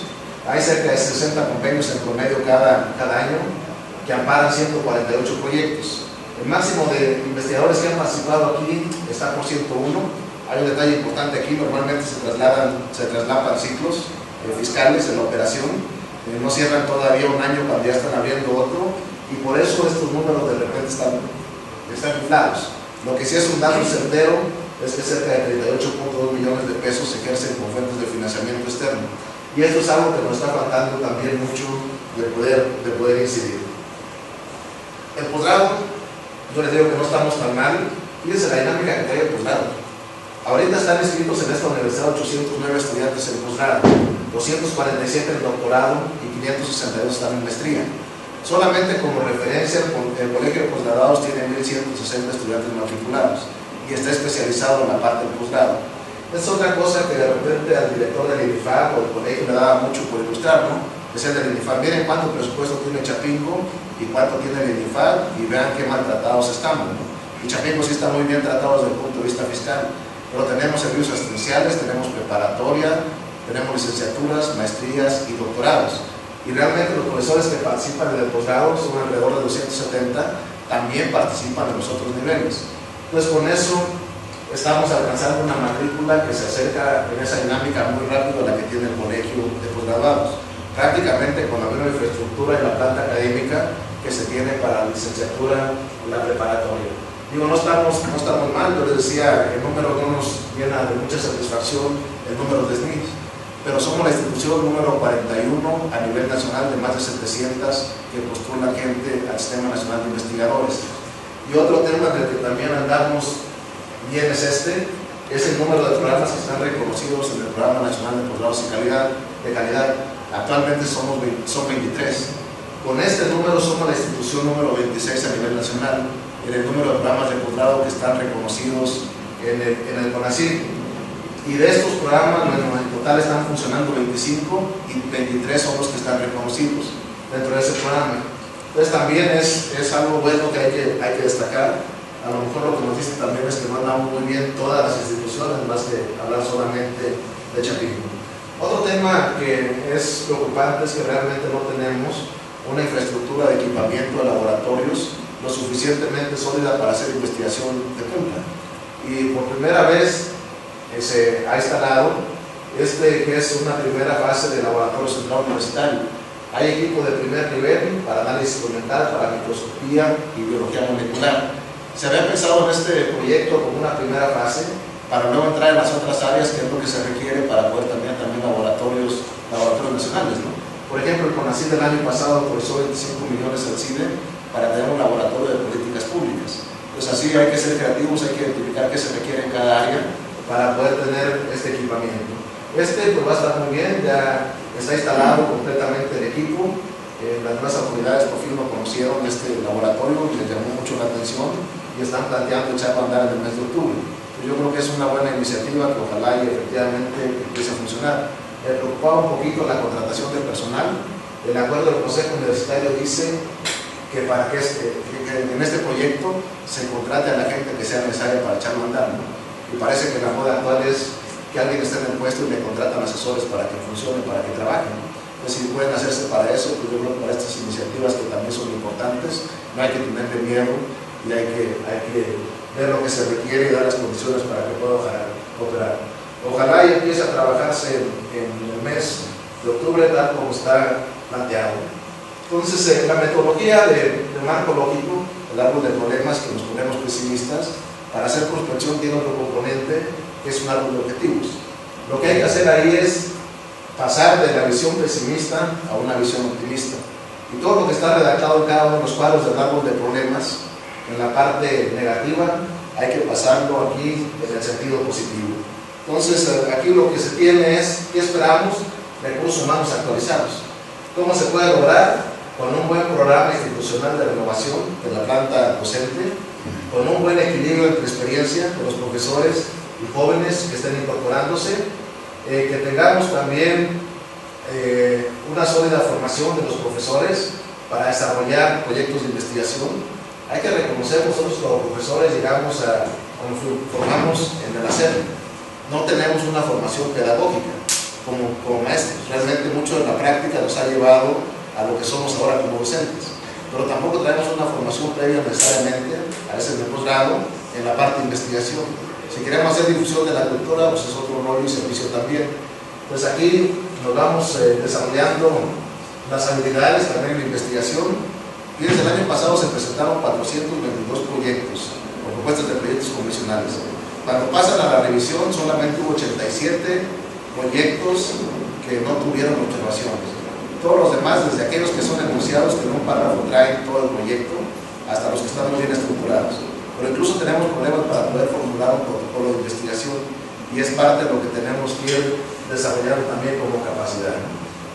También nos hace falta un programa de estímulos a la investigación aquí en Chapingo para poder reconocerla también. Veo que la gente responde estímulos. Nos falta también mejor infraestructura para el desarrollo de investigación. Ahorita predominan los recursos para operación de proyectos y además traemos un proceso en el cual el presupuesto para este año tiene 15 días que se aprobó en el mes de agosto y seguramente se va a tener que cerrar en el mes de octubre. Entonces llegan muy tarde los recursos solo para operación y cada vez está más restringido poder utilizarlos para algunas otras cosas y mucho menos para la parte de equipamiento. O sea, hay que participar en convocatorias de financiamiento externo. Los procesos administrativos muy lentos e ineficientes para el apoyo de investigación, hay que modernizar esos procedimientos, también hay que trabajarle. Hay que hacer también que la investigación sea reconocida como actividad sustantiva.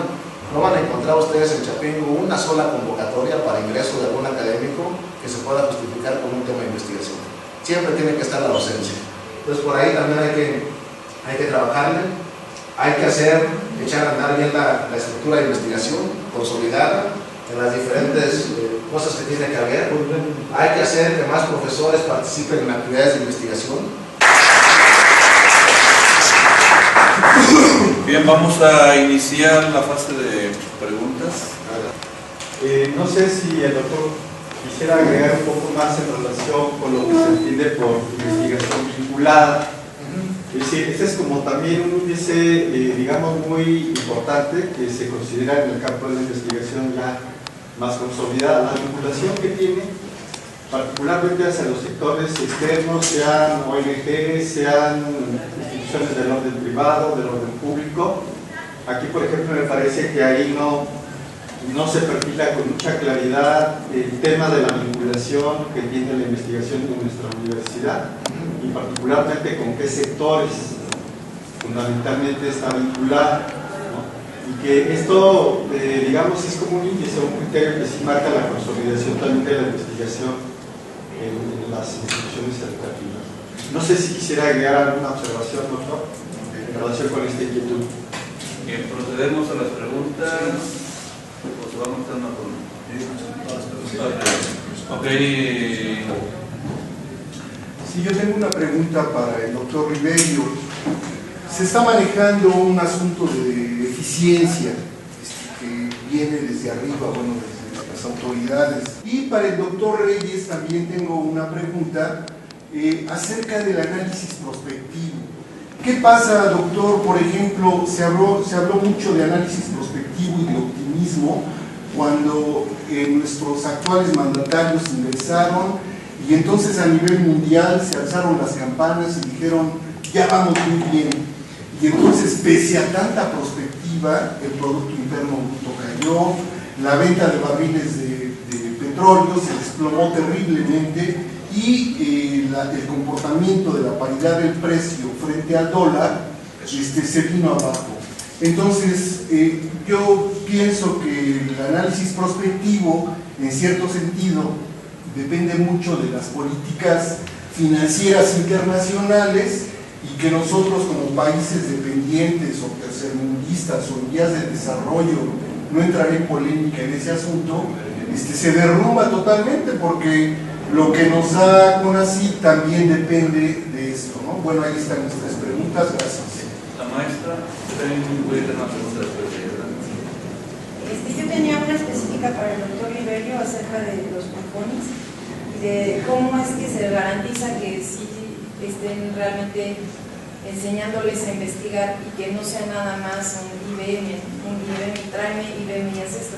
Lo digo porque algunos de mis estudiantes de pronto manifiestan que sí, me pusieron a transcribir, pero ni siquiera entienden el sentido de la transcripción o no tienen realmente una estructura en cuanto a la investigación. Si hay una supervisión en ese sentido a los profesores que son encargados de los profones, ¿no? Porque a mí me parece que es un muy buen programa, pero de pronto siento que no hay ya realmente el énfasis o el interés por rescatarlo.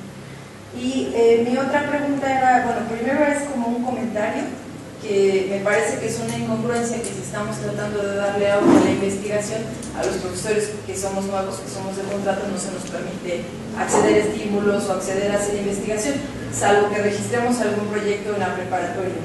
Por otro lado, no hay información, o sea, cuando entramos somos profesores investigadores, pero nadie nos dice, a ver, tienes que hacer investigación y para hacer investigación puedes ir aquí, ir allá, ir acá. Como vamos pudiendo, vamos tratando de averiguar y no hay realmente una estrategia. Y en ese sentido mi pregunta para los jueces es, ¿qué estrategias se podrían realmente impulsar para promover la investigación? Quizás sin necesidad de ser todavía SNI, ¿no? Porque a lo mejor en mi caso necesito todavía una trayectoria para poder acceder al SNI. Sin embargo, sí tenemos elementos, ¿no? En mi caso tengo una maestría y tengo elementos para poder hacer investigación. ¿Cuál sería el impulso en ese sentido que la institución podría dar a la investigación entre las personas que estamos entrando y que podríamos estar haciendo investigación? En mi caso la hago, pero la hago realmente ni registrada ni nada, ¿no? Trabajamos con profesores que tienen una investigación registrada, pero realmente no hay ni siquiera la información necesaria. Okay, yo tengo una pregunta en el sentido también de los proponis. Se les apoya a veces hasta siendo estudiantes de preparatoria, y puede haber una continuidad hasta que llegan a titularse incluso. Sin embargo, se rompe en algún momento esa secuencia, porque el alumno egresa. Y no hay un programa, no hay una forma de decir, estos jóvenes tienen ciertas perspectivas, cierto talento, incorporémoslos, abramos de cancha. Creo que en la UNAM existen otros mecanismos, si no me equivoco. Nada más en un caso muy particular, ahorita tenemos, mi colega Salazar y su servidor, una alumna que titulamos hace cosa de 4 meses, más o menos talentosa, está por ingresar a la maestría, y a través de programas convencionales de investigación que estamos participando, le estamos pagando para que nos ayude a sacar algunas cosas mientras se va a estudiar. Pero es, a fin de cuentas, gente y oportunidades que se pierden. La universidad no mantiene a sus cuadros más sobresalientes de los nuevos egresados. Entonces, ¿qué se puede hacer ante esto? Entonces cerramos esta fase y adelante. El primer tema es la investigación vinculada con la parte de investigación básica y con quién vincularse. Yo sé que este es un tema importante. Yo creo que en general lo que viene siendo la investigación tiene que tener una justificación. O hay un vacío en el conocimiento que necesita una respuesta, o hay un problema que hay que resolver que requiera que se aborde desde el punto de vista de investigación. Entonces creo que son las dos formas en que se puede ver de manera muy elemental. El caso de las fuentes de financiamiento externo, ellos nos dicen qué es lo que se requiere. Entonces, si nos vamos todos por esa parte, va a haber un sesgo en los temas de investigación que vamos a poder tratar. Pero creo que la universidad, y es la principal función de los recursos institucionales, es también hacer la otra parte de la investigación, la parte de la investigación básica. Entonces yo creo que puede haber los espacios para que se puedan hacer las dos cosas, la generación de conocimiento, que es el fin último que está persiguiendo la investigación, y la vinculación que se tiene, ¿no? De los proyectos que ahora se trabajan con investigación, pues nuestros contratantes, muy pocos son los sectores productivos de manera directa. Fundamentalmente es el CONACYT, ahí es donde está la mayor parte de los proyectos. Enseguida está la Secretaría de Agricultura, luego vienen las fundaciones Producen, y solamente el año pasado había como 2 proyectos que eran directamente de empresas. Entonces ahí sí falta todavía.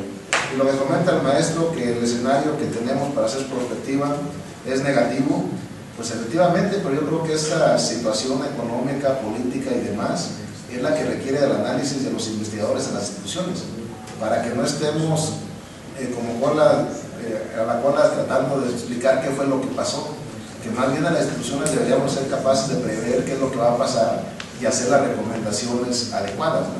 Entonces, no sé si nadie previó que se iba a acelerar el crecimiento en el PIB, que el tipo de cambio iba a llegar a los niveles que pueden estar ahora, ¿no?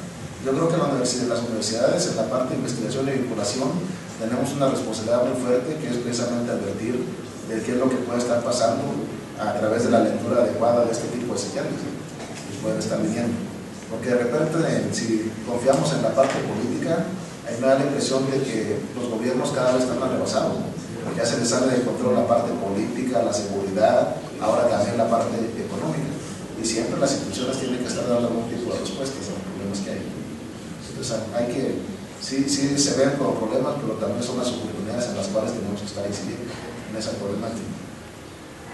Okay. Bueno, hay dos primeras preguntas, no están muy ligadas. El asunto de la medición, digamos, de la calidad, tiene que ver efectivamente con el proceso, pero también ya en términos de calificar, digamos, para señalar si hay calidad, mejor calidad, pues sin duda son los resultados. Y en ese sentido, en el caso del PROFONI, digamos, una eficiencia que involucra ya de por sí criterios de calidad es efectivamente saber y tener como resultado efectivamente el chico que entró al programa PROFONI una vez terminando la licenciatura, digamos en junio, en 6 meses logre su titulación. Y esto sería uno de los principales indicadores para la medición de la calidad, justamente, porque sabemos que hay 10 opciones para titulación, pero en este caso específico, el único criterio es el tesis, aún que se pudiera hacer en ese mismo proceso, el servicio social también, que es una cuestión obligatoria, y que muchas veces los estudiantes hacen una cosa en el servicio social y otra cosa en la tesis, si acaso deciden titularse por la tesis, porque por estas 10 opciones, entonces aquí, digamos, el criterio de calidad que tiene que primar es la titulación en un periodo no más de 6 meses.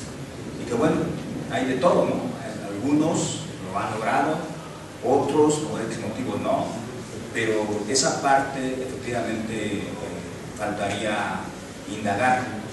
Yo les comentaba que bueno, no sé si como en mis ratos libres me pongo a reflexionar sobre esta cuestión y prácticamente yo lo que pues, es un informe parcial, o sea, me faltan cosas que analizar y uno de esos puntos es este precisamente.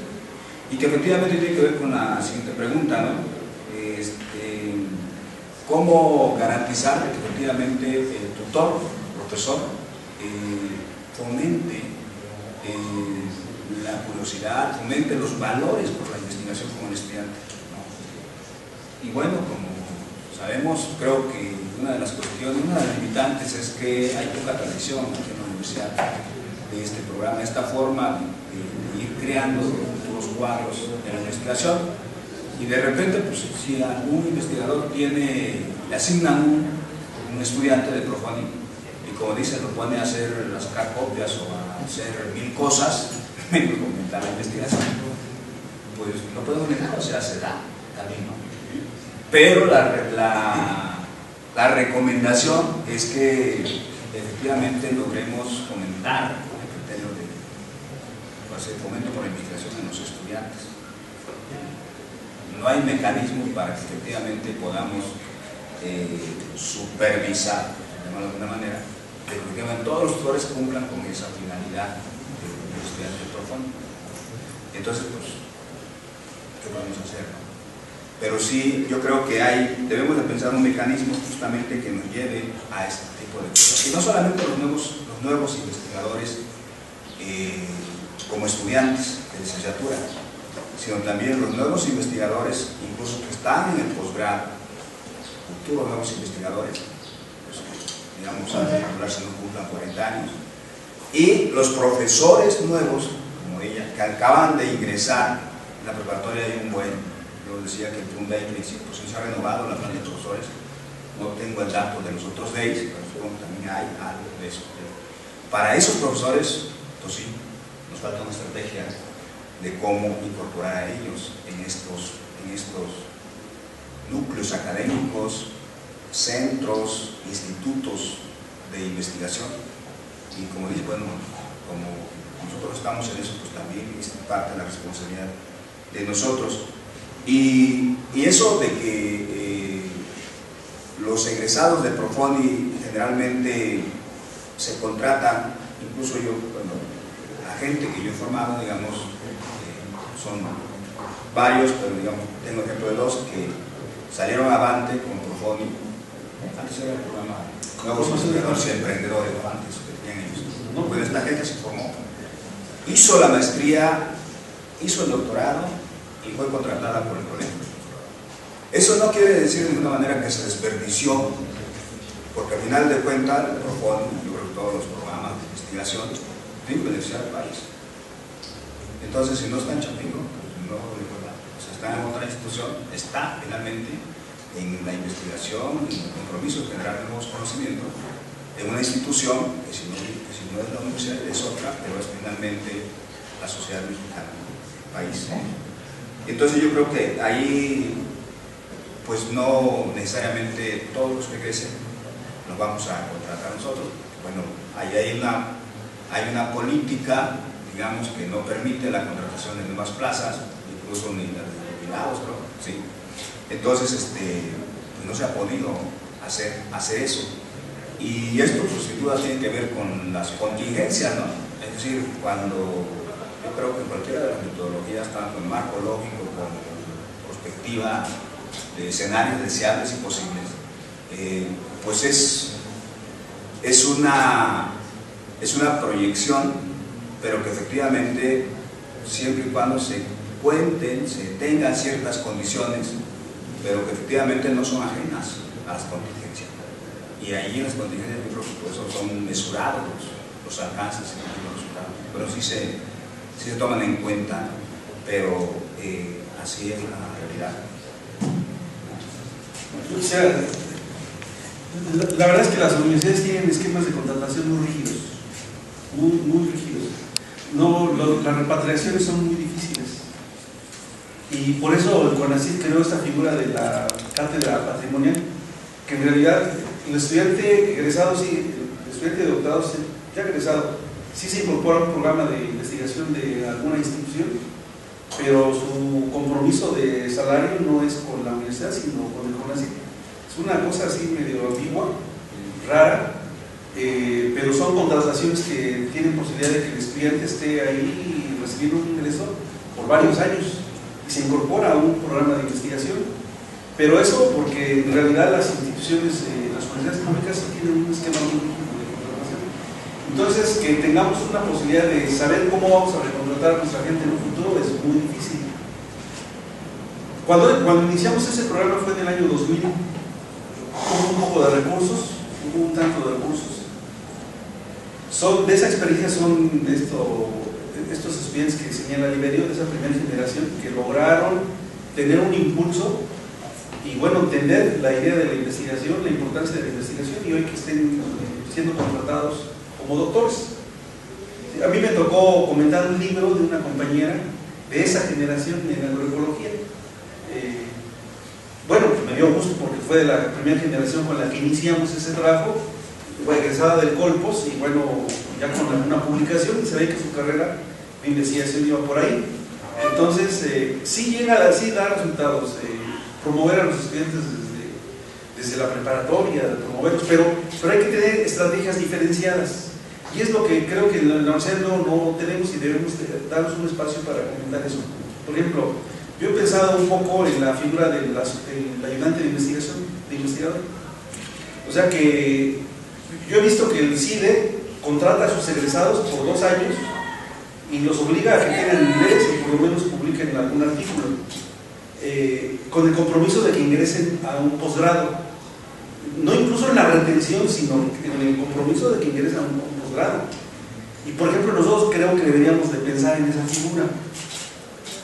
Debemos de pensar en una idea del investigador titular, del investigador asociado y del ayudante del investigador.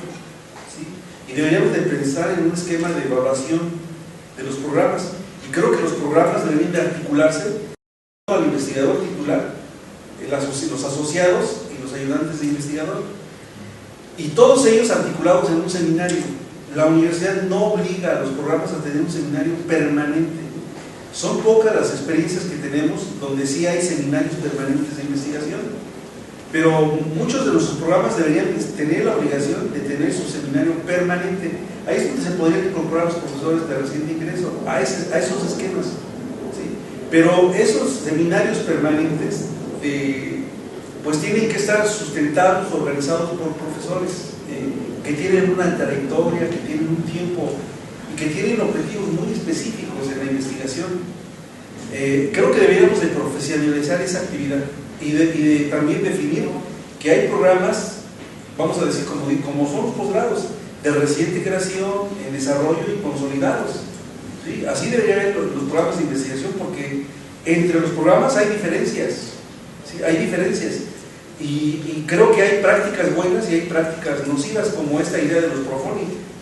Me queda muy claro que hay profonis que son convocados para la clientela política, no para la motivación científica. No hay una motivación científica en los profonis. En la mayoría sí, hay algunos que yo creo que son vinculados con prácticas de clientelismo político. Pero bueno, esos vicios los tendremos que corregir. Esta idea de que los subdirectores de investigación se hagan cargo de los profonis, a mí me parece bien insistir. ¿Sí? Por ejemplo, a nivel preparatoria, ¿yo qué tendría que hacer con los profonis? A lo mejor no pedirles la idea de la investigación, su propuesta, su protocolo, pero sí un conjunto de actividades de fomento, así, de fomento, que los acerque, que los motive, porque no estoy en la posibilidad de proponerles, decirles, miren, su investigación va a ser esta. De aquí a que ellos decidan qué van a investigar va a tardar todo el tiempo, pero yo sí tendría que ser responsable de la motivación, ¿sí? De la motivación, del fomento. Eso es lo que tendré que hacer con los profonis. Los secretarios de investigación de departamentos, ellos sí ya tienen otra responsabilidad. Y los programas deberían de articularse en torno a otra estrategia. Vaya, necesitamos discutir una estrategia de programa, yo digo de sistema de investigación más articulado, más integrado, para darle solidez a toda esta propuesta de investigación que tenemos. Eso es, y yo estoy de acuerdo que nos dábamos cuenta desde que iniciamos el programa de jóvenes investigadores de que chocaba la formación de investigadores con la no renovación de la planta, o una renovación muy lenta. Tengo la impresión de que CONACYT se dio cuenta después de varios años que están formando doctores en los posgrados y salen y no encuentran empleo, y salen y no encuentran empleo, porque hay resistencia en las plantas magisteriales de las universidades. Entonces, este programa que crearon, el programa de las cátedras patrimoniales, pues es una especie de salida, y bueno, pues mientras las universidades no discutamos el proyecto, sí cuesta trabajo este proceso de renovación. Sinceramente, yo nada más veo en la UNAM, en la Universidad Autónoma de Puebla y en la Universidad Autónoma de San Luis, estrategias de captura y de consolidación de investigadores para mejorar la planta científica y los objetivos científicos de estas instituciones. Creo que deberíamos de acercarnos a esas experiencias y ver, en la medida de lo posible, qué es lo que pudiéramos retomar y hacer, y con nuestra experiencia que tenemos aquí en la universidad, pues darle mayor solidez a la cosa. Es lo que yo veo. Sí, pues estamos ya sobre el tiempo. Sí. Un aplauso a los participantes.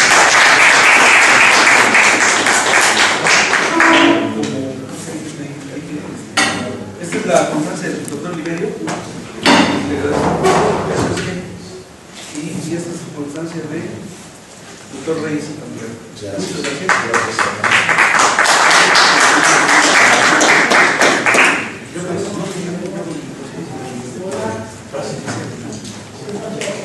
Muchas gracias. Muchas gracias. Gracias a todos.